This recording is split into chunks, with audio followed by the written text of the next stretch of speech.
And the adventure starts with our first colonist, Badger, with enough skills and scars to carry the start of this colony. I start off with some simple deconstruction for steel, some berry harvesting, and some humble deforestation for my constructions. Because, well, you see, Rimworld is a colonism, which means you gather food, you manage your people, you build defenses to defend yourself against war crimes while committing war crimes. It's a game made for utter satisfaction. Oh, almost forgot. Let's continue our story. And don't worry, I won't bore you with the boring stuff. Skipping a few days forward, we're done with all the starter chores. Having the foundations of a base completed and having a bedroom coming nicely along. Now, I didn't actually have any plans for this playthrough. I was just kind of going with the flow. Now, I was playing on max difficulty with threat scaler on around 350%. I knew that my whole colony could go up in flames in pretty much any second, as I was also playing on random. But at least until now, it was all going great. Only a bit slow, as having only one colonist, it takes a bit to get stuff done, and you're mostly just swapping between collecting food, doing some chores, collecting food, building something, collecting food. It's a weird balance. Is that a bear? That is a grizzly bear. I'm actually taming a grizzly bear. 30% chance of it retaliating. That is actually kind of scary. I am thinking about starting a farm, just so we have that. I do want some steel. I want to be able to make, I want to make some weapons. Now, I wanted to get a farm going, because the earlier you have a farm, the better, because you reap more rewards, but I also wanted to get steel in case we got raided. I had a few ideas in mind, and I was kind of flipping back and forth and not even doing any of them, and that's the struggle of only having one colonist. Now, to summarize the next few days, I didn't really do much of what I had planned. I did gather some steel, didn't make a weapon though, and I did some farming slash not farming at all, it was just foraging. I gathered a lot of berries, but I had an idea in mind. I thought, since I only have one colonist, I'll utilize having less mouths to feed. So I collected a lot of berries and some healing, just in case for the future, so I had enough food for research. And I decided to idle the next few days by researching. Now, in Badger's hermit period of researching, something, of course, had to happen. Something is out there? Are you saying inside, man? What the fuck? A shriek? You stay inside, man. What the fuck is that? No, what the fuck is going on?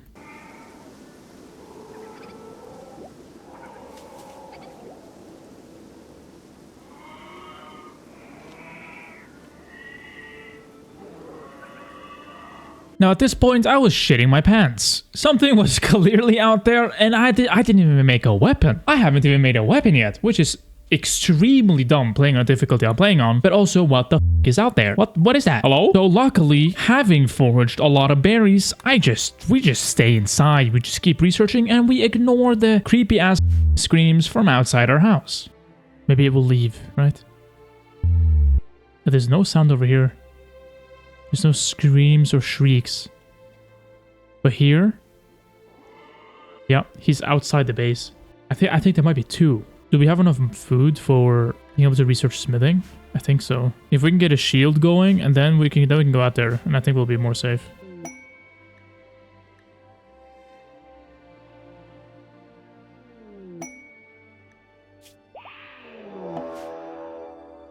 Oh, a beggar just came. That's what it was. A sight stealer. There's two. I knew it was two. I knew there was two. One is 121 years old, the other one is 49. Hendrix got clapped. Yeah, okay, we definitely need to get that shield going before we do anything. Well, at least now we know what lurks out there, all thanks to Hendrix, who was looking for help and got some help by ending his life early. Now, luckily, again, while we are researching, trying to get that shield, we have some new visitors. Oh, you're gonna die. Actually, no, they might be able to kill it.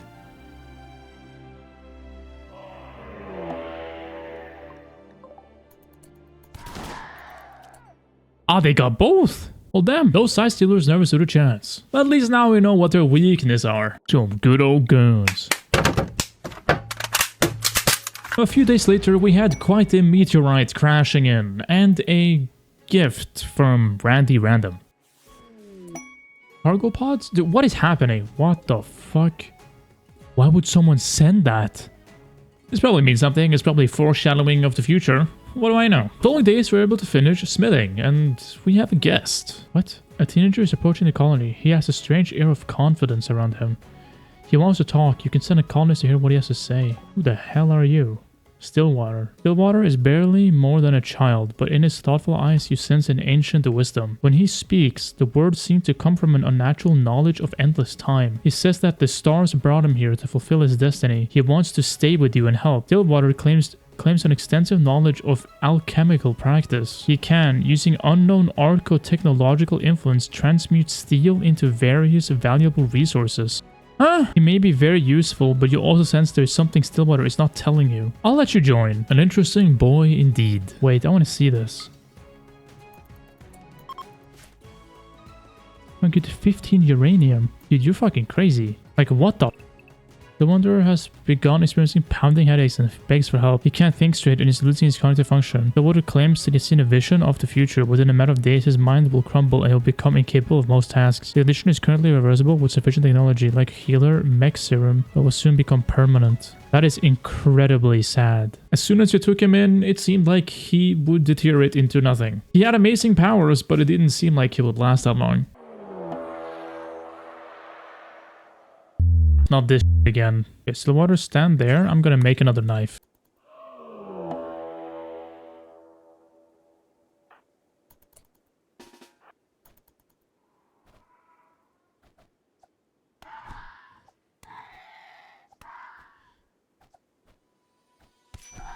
Good night, little side stealer, and welcome to your new home. Now, with the side stealer as our hostage, the colony was doing quite well. We even had a prisoner. We tried to do a prison break, but it was quickly beaten to the ground. Now, sadly, we knew this time was coming, and Stillwater's mind crumbled into the void of where his powers came from. And sadly, because our colony doesn't have the privilege to support him, we had to banish him. He can't do anything. He would just eat our food, you know. Didn't have the resources to help you. Sorry, man. On a more positive note, the base was expanding and looking quite magnificent, if I could say so myself. And we accepted a new colonist named Tyra. Now, the only bad requirements was just a low psychic drone for Badger, but I didn't mind that too much. Okay, Tyra, are you any good? I mean, she's a better miner than Badger, so she can mine instead of Badger, I guess. We'll do animal handling because she's better at it. We can go mine then, Tyra. So that's enough steel for now, and I kind of want to get the jade. Another raid. Duck. Oh, she is really decent. She's just kind of basic at everything. And she's really good at animals. Now, this raider was quite ripe for the taking, and we decided to, of course, take her in with our great hospitality. You're totally welcome, Duck. I hope you, of course, enjoy your stay. Now, not long after that, we had a refugee asking for help and asking for a new home. And we're not barbarians, so of course we'll let her in. What's up, farmer? Are you actually a farmer? I was hoping that you would actually be a farmer, but you're kind of useless. Now, sadly, she wasn't the best colonist, but it is what it is. Beggars can't be choosers, or whatever that saying is. And luckily, quite soon after that, we were able to recruit Isabel as well. And get a windmill up. The colony was really thriving at this point, and I was pretty happy. But not a lot of bad had really happened, so I was kind of paranoid, you could say. Waiting for the next big thing to happen. Maybe like a scary invasion of dark and alien. Nah, that wouldn't happen, right?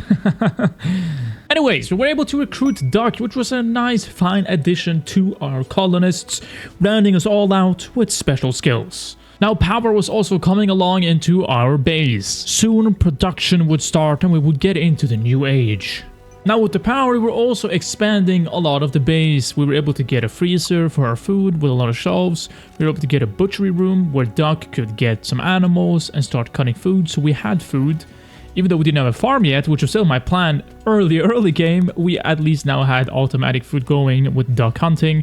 We also had a gathering room / where you eat and recreation for the colonists. We soon actually had pretty much everything we needed inside the base, and it was looking pretty good. I was pretty happy with it. We even had a production room under the battery room, and it was getting along nicely. Come on, please be good.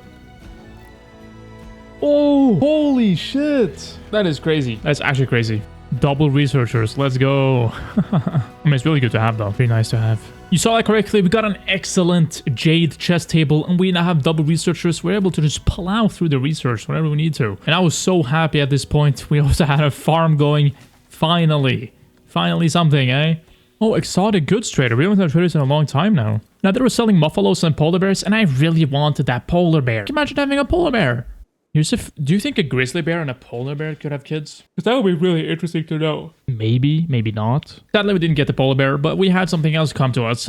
Not of choice, of course. We had some cultists, and this was a Horax cultist. Interesting. That sounds very bad. What the fuck? Yo!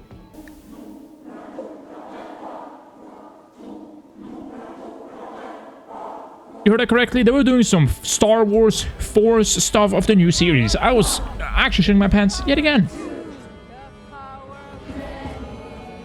Yo, what the fuck is that? Wait, who's good at shooting? I think Isabel's good at shooting, right? Isabel? Take that. Badger will join you. What? And on top of that, of course, the thumbmen from Spy Kids wanted to join in. What? What the f is this? Okay, we need everyone. We need everyone.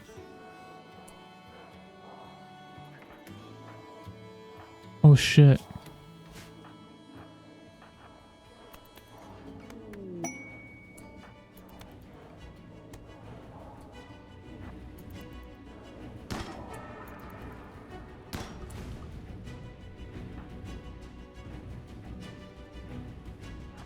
Fucking run. They're shooting shit? Fuck. I don't think we can rescue her. We don't have ammo, we don't have nothing. This is too much. I'm sorry, Farmer. Get the fuck inside, everyone. Now, these guys were incredibly strong, and we sadly had to leave Farmer outside. Sacrifices, sadly, must be made. And now came the defense for our base. This was going to be an extremely tough fight.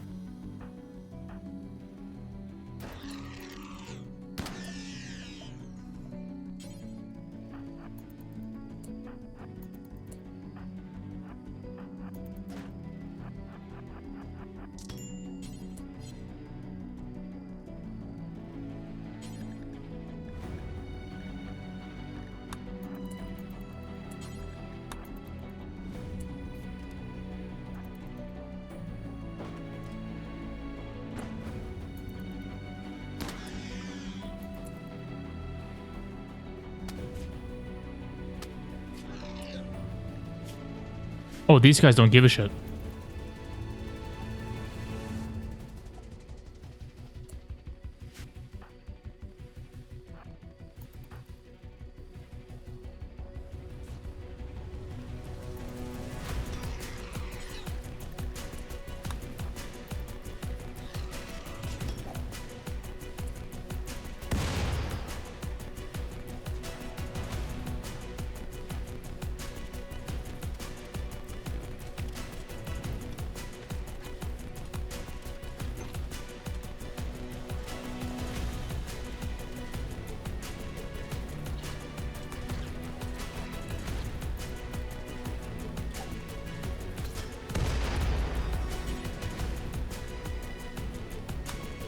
Oh my god. What the fuck was that? And by some miracle, somehow, we were able to defeat the Gorehawks. I honestly don't know how to do this. This was extremely difficult and was just pure luck. We also got a warning of electronic signals nearby, which usually means that mechanoids could attack you or land in your area, which is extremely difficult, and I knew that if that were to happen, we would definitely lose. But now we at least had a victory under our belt, and it was looking good from now on. Now, with so many people surviving the initial assault, Farmer did actually get an infection. Losing one person to infection rather than 4 in a Gorehawk assault, I was being lucky here. Now, a few days have gone by and we have recovered. We're back to normal. We were able to actually tame a few muffalos, which I was pretty happy about. We made a little bit of a pen next to our home where the farm is, to have them not roam around and to have them secure. And the base was actually looking pretty good. We were looking pretty good. It was pretty nice and pretty peaceful for quite a long time. The following days, we mainly just focused on getting food, kind of recovering a little bit still. I wasn't in a mood of trying something extravagant. We were also focusing a lot on researching, trying to get gunsmithing. I wanted to progress our guns to get our defenses up until a pretty eerie notification hits us. Trade caravan? I wouldn't call it a trade caravan, but okay. The sky is dimming, soon it will be hard to see anything that isn't directly lit by lamps or torches. Bold to well-lit areas to survive, craft disruptor flare packs to explore the darkness. What? What indeed? Seems like my joke earlier wasn't actually a joke. And oh boy, if only I knew how bad it would really get. What is going on? To explore the darkness. The sky is cracking and dissolving, immersing the world in an unnatural darkness. This darkness will deepen and become dangerous over time. What? Dude, what's going on? We need to get advanced lights as fast as possible. We need advanced lights right now. And that's exactly what I did. I put 2 of my researchers, 2 of my best researchers trying to research because, damn, what the fuck is going on? This is actually scary. I don't know what to expect. Oh my god, man. What was that sound? We gotta destroy the Noctilith. This is scary, man. We gotta make our way over there. Or we get bit by something in the dark. So I had a plan. I was gonna make a path of floodlights to the Noctilith to then destroy it. Because I thought the longer it was there, the probably worse this would get. The research is almost done. So we can use floodlights. So it's not attacking animals. That's interesting. How the fuck did a bear get into here? Actually, we should probably kill that bear. Human from the lepers fleeing a troubling political situation and wants to hide out his inner coffers and is suffering from political ambition and must be kept in bed. Yeah, but you do realize that you should not come here.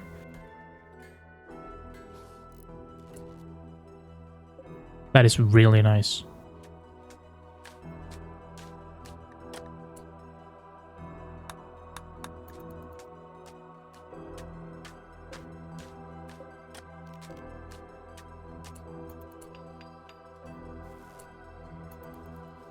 There we go. We can now attack this. Let's equip this. Took some ammo. Nice, we have gunsmithing.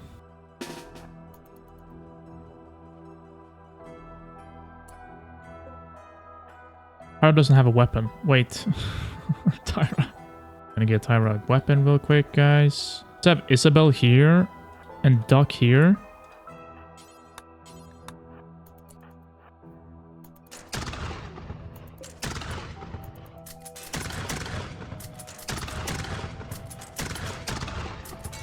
How much ammo do you guys have? Not that much. Patrick will get some more ammo.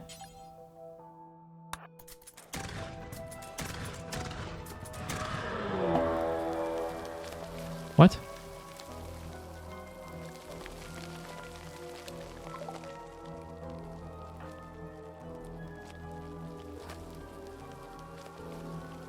Okay, everyone get inside. Okay, Badger, get over here.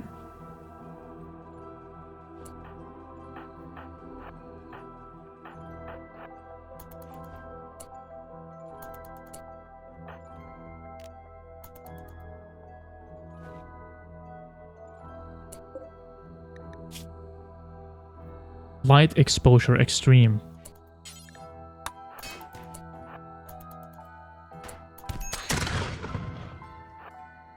That didn't do anything?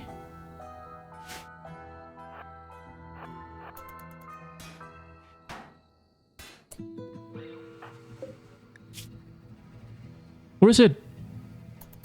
No, it's still alive.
With the Noctals defeated, Isabel was the only one standing while everyone was crawling to their beds for help.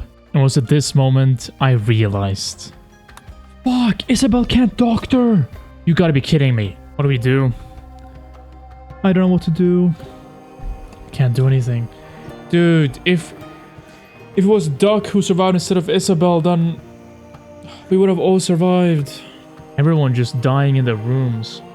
And this was the end. With everyone dying in their own rooms, people already being dead, Isabel was the only one standing, bleeding out slowly, as she was incapable of healing or doctoring anyone. The Noctals soon returned, and everything would slowly be torn to pieces, as the darkness swallowed what once was a thriving colony.